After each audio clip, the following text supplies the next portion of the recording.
Many of us have had a game that has had a huge impact in our childhood and helped us get through life to escape hardships. I, for example, have had autism since I was a kid. This is why it was sometimes hard for me to get how life worked and made it hard for me to interact and open up to new people, something that I still find difficult.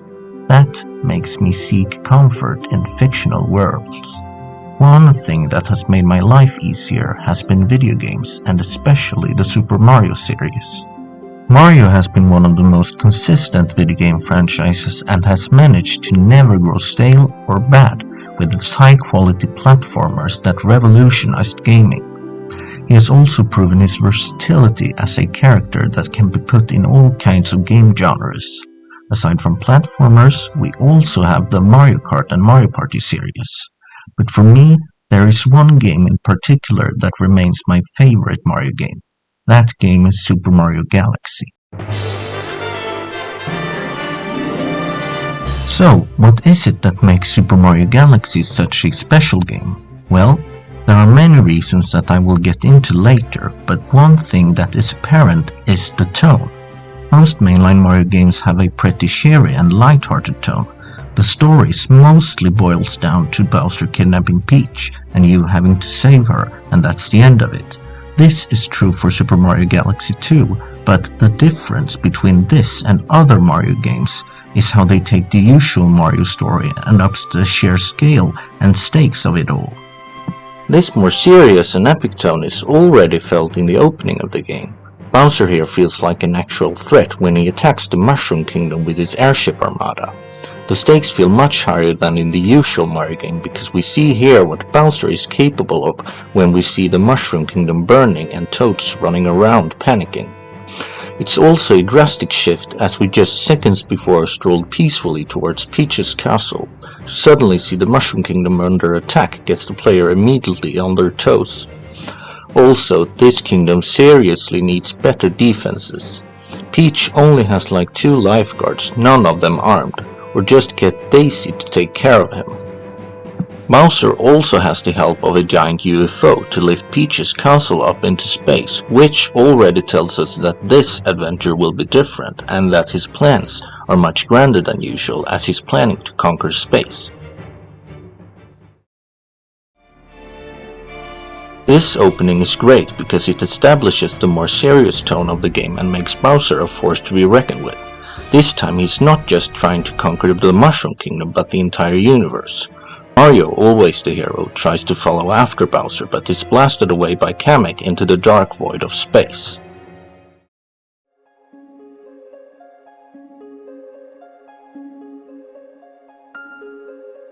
When Mario is woken up by a young Luma, he's on a small planet and has to chase 3 Lumas transformed into Star Bunnies. After that, he meets Rosalina for the first time. She is the caretaker of the Lumas and guardian of the cosmos. Her job is to watch over the universe and guide the Lumas who will one day become entire galaxies. The young Luma who woke Mario up also grants Mario the abilities to spin jump. After going through a tutorial stage, you are sent to the Comet Observatory, which is the main hub world of the game and home to Rosalina and multiple Lumas. You access the levels via tiny domes that are scattered around the observatory. They all have different functions. One dome is a kitchen, one is a bedroom, and so on. These areas make the observatory truly feel like an actual home for Rosalina and the Lumas. This game is much more linear than 64 or Sunshine, but I think this works to its benefit in terms of making the game have more varied levels with distinct themes and unique gameplay mechanics. The controls of this game are in my opinion the best Mario has controlled in 3D alongside Super Mario Odyssey. Mario's movements are also tight, responsive and more floaty due to the space setting. The spin jump is also a great mechanic that seems simple at first glance but is extremely useful since you no longer have to jump on enemies as you can just attack them with a spin. It's also useful when you need to correct your jump in difficult spots. The levels in this game are some of the best and most creative in the series. They interpret the space theme in a Mario fashion. Some levels take a more adventurous and action-packed route like Battle Rock Galaxy, while others are more somber and lonely like Space Junk Galaxy. The orchestral score also adds a lot to the galaxies, and it's one of the best things about this game. It was composed by the legendary Koji Kondo along with Mahito Yokota, who needs a lot more credit than he's gotten. The game uses a real orchestra to amplify the grand scope of the game. It's widely considered to be one of the best video game soundtracks of all time, and for good reason. There is not a single bad song in the game for me personally.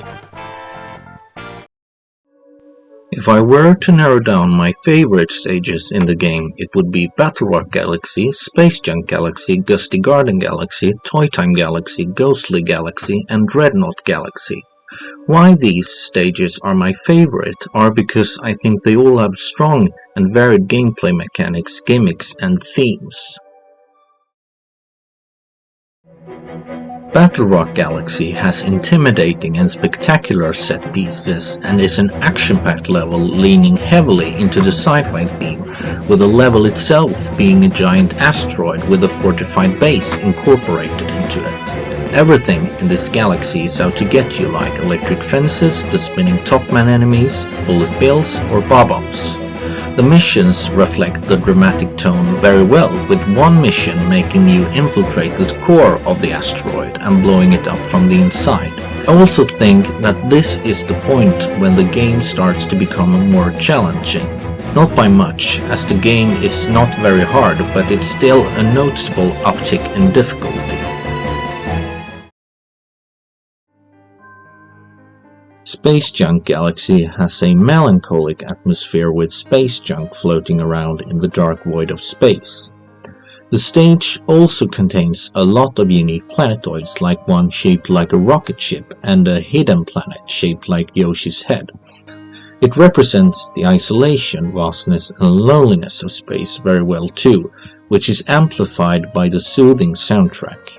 This is also the galaxy that introduces the sling pots, a very unique and cool mechanic that requires precision. The boss of this level, Tarantox, makes use of this mechanic very well too. Space Junk Galaxy is one of the most atmospheric stages in the game. It's a level that makes you slow down and reflect on your journey thus far and take in the serene and calming atmosphere. Space Junk Galaxy displays the less intense side of space, making it contrast heavily with action-packed levels like Battle Rock Galaxy, just showing how different one level is from another. If I were to rank the stages of Super Mario Galaxy purely in terms of recognizability, then Gusty Garden Galaxy would probably be at the top.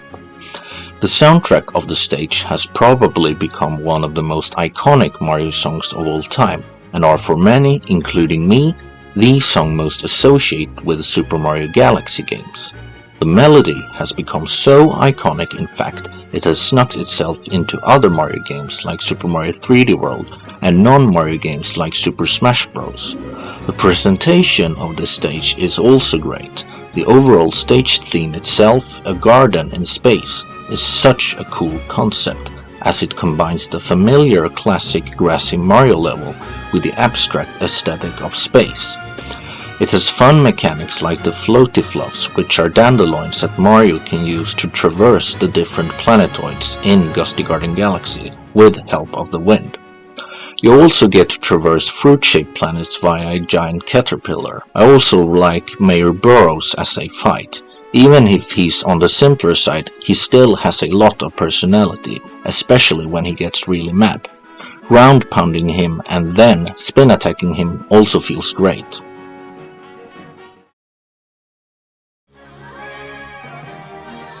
Overall, this level is simply magical and is brimming with life. It excels in both level design, music, and atmosphere. There is a reason as to why it is the galaxy that first often comes to mind when talking about the levels in the game. Toy Time Galaxy is very different from the other galaxies, as it seems to take place in a gigantic toy room instead of in outer space, similar to the Mario Kart stage Ribbon Road. This stage has a very colorful and playful aesthetic as you jump on giant toy trains, walk on sticky surfaces, and giant cakes. This level is also the introduction of the Spring Mushroom, which is a controversial power-up due to its unorthodox controls, but I think it doesn't overstay its welcome here, and I think the level actually uses it pretty well to create unique platforming challenges. My favorite set piece in the level is the heavy metal Mecha Bowser. This toy version of Bowser is a unique boss fight that is more platformer based than other bosses in the game, as you have to climb the boss itself and unscrew screws or walk on the sticky surfaces while also dodging enemies like Mecha Koopas, eventually it up in a spectacular fashion. Dreadnought Galaxy is a level that I've started to appreciate more in recent years, so much so it has become one of my favorite levels in the game. It is one of the last levels in the game, and that means it is a much more difficult stage in general. It borrows a ton of elements from Battle Rock as they share the same music, a similar mechanical vibe, and includes the Topman enemies introduced in Battle Rock. Its difficulty doesn't feel cheap, it feels earned as you need to be aware of your surroundings as it's easy to mess up if you're not careful. This is noticeable in all three missions. For example, in the first mission when you infiltrate the Dreadnought, you're greeted to a 2D section that tests your skills in how you use the gravity switching. The same obstacles present a different challenge depending on which way the gravity switch points toward. The test of your reflexes is also noticeable when you're standing on the saucer platform that has returned from Battle Rock Galaxy. This sequence is especially challenging in the Purple Coin mission, where you have little space on the moving platform while simultaneously dodging enemies, cannonballs, and electric fences, while also considering the small time window you have to collect the purple coins, plus the changing gravity. One little detail I really like in this level are the tiny dog houses that small Shane chumps roll out of at the start of the second mission. I really like how they lean into the fact that the Shane chumps are dogs. Overall, I think it's a great late game stage that tests your reflexes and your awareness of enemies and obstacles with varying challenges based around them. I think it's a very underrated galaxy that seriously deserves more recognition for its level design and not just be known as a different version of Battle Rock Galaxy. Ghostly Galaxy has a great spooky atmosphere with a haunted mansion in the center floating around in space. The first mission has you rescue Luigi, which is a nice nod to Luigi's mansion. It's also the stage where the Boo Mushroom is introduced, which makes Mario transform into Boo Mario. This power-up allows you to float in the air and make you invisible for a short moment. You're also susceptible to damage from lights, and other Boos will also fall in love with you, which is a fun detail in my opinion. I think it's an underused power-up and has gameplay potential that is not fully explored. Mario also looks adorable in this form. I find this a good time to talk about my favorite boss in not only this game, but maybe the entire Mario franchise. The main boss of Ghostly Galaxy, Bouldergeist. This is the third mission of Ghostly Galaxy and works great as the last regular mission of the galaxy. The boss implements the bomb boosts that are also introduced in the same level. The goal is to destroy the rocky exterior to reveal Bouldergeist's weak spot, which is a ghostly spirit that looks similar to the Bomboos. Its first phase is pretty simple. You mostly focus on avoiding the floating rock attacks, but the second phase becomes more difficult as Bouldergeist gains two hands. Here you can strategize if you want to prioritize damaging the core or the hands with the Bomboos. One strategy is more risky since you risk getting damaged by the hands, and the other is safer but takes more time. I adore this boss for its cool and creepy design and for giving the player freedom to decide how to fight the boss. It may not be the hardest boss of all time, but it's a fun and unique one. It's a shame that neither the Bomboos nor Bouldergeist were brought back in a mainline Mario game, excluding Boss Blitz Galaxy from Super Mario Galaxy 2, where you have a rematch against Bouldergeist along with some other bosses from the first game.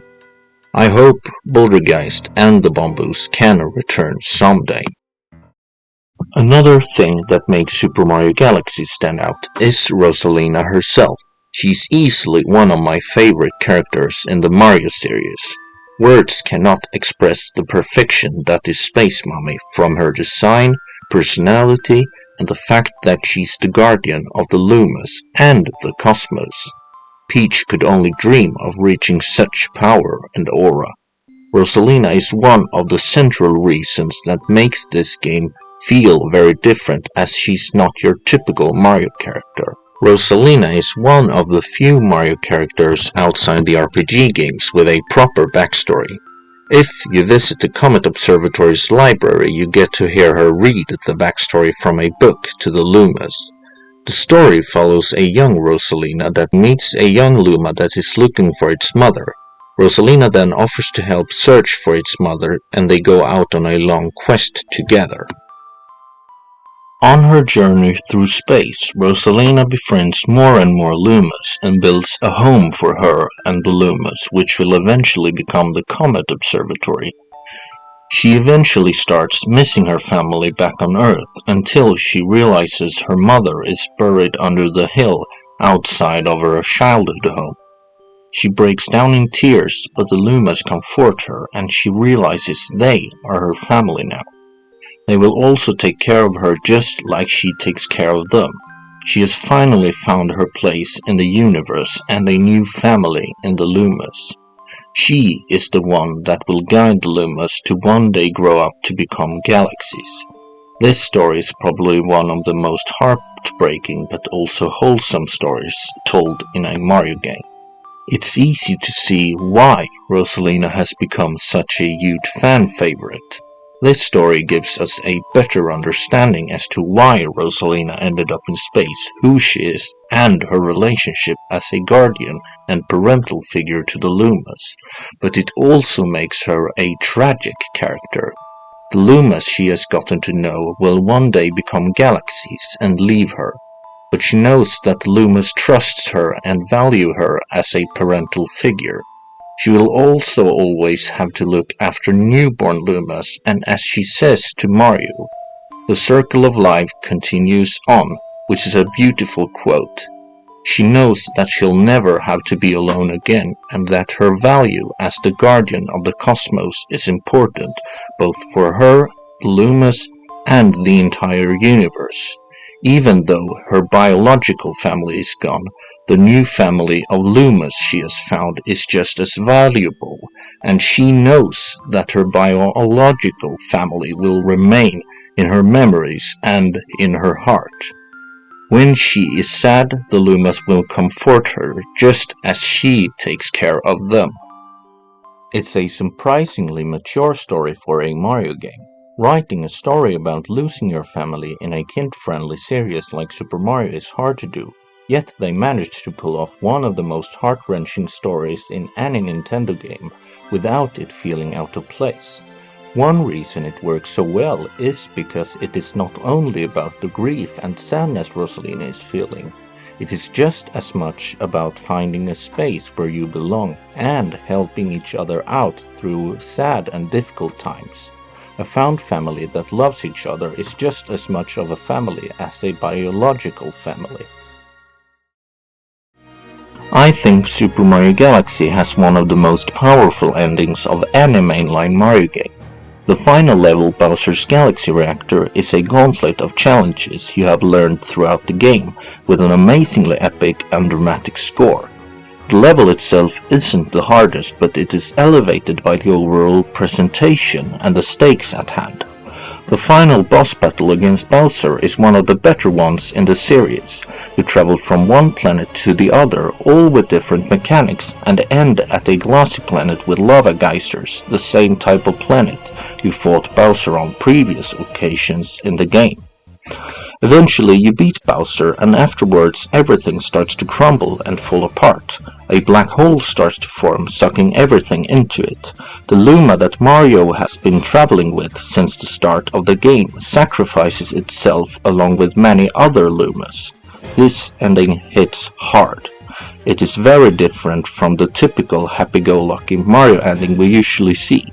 The Lumas and Rosalina have been our friends throughout the game, guiding us through obstacles or helping out when dealing with tough challenges. It also shows how powerful both the Lumas and Rosalina are to be able to manipulate space and time like this. After the black hole has sucked the entire universe into it, Mario suddenly wakes up and is floating in front of a giant Rosalina. This scene confused me a lot when I was younger, but now I appreciate it. It really puts into perspective how huge of a responsibility Rosalina has as the guardian of the cosmos and as a parental figure to the Lumas. She, as protector of the cosmos, has to respect and follow the universe's cycle and say farewell to Lumas that become galaxies. She's called Space Mommy for a reason. It's a very emotional scene that brings deep philosophical questions into an otherwise happy and cheery franchise like Mario. When Mario wakes up, he's in the Mushroom Kingdom just outside of Peach's castle, where the game started. Rosalina then confirms telepathically to Mario that this is all new life and that the universe has been reborn. It ends with Mario welcoming the new galaxy, a familiar yet different one at the same time. Super Mario Galaxy is one of those magical games I can always return to and know it will be an enjoyable experience. Even the more frustrating parts of the game won't stop me from loving it. Unlike most other mainline Mario games, it attempts to have a deeper story and a more serious and cinematic tone. It balances both the more cheery tone that most Mario games have with the more serious tone when the game calls for it. It introduces and fleshes out the new character of Rosalina with a deep and tragic backstory, something that is very unique for a mainline Mario game. I'm also excited that the second Mario movie will be based on Super Mario Galaxy. Via this movie, it will introduce a whole new generation of kids to these games, combined with the fact that both Galaxy games are available on the Switch 1 and Switch 2. Super Mario Galaxy truly deserves to be remembered as one of the best games of all time, and will probably remain one of my personal favorite video games for as long as I live. So Nintendo, please give us Super Mario Galaxy 3. This video has been in the works for almost a year. It is my first time doing a video essay like this, so I've been kinda nervous. Super Mario Galaxy is truly one of my favorite games, and I wanted to share what I love about this game. Do you have any fond memories of this game? Please let me know in the comments below.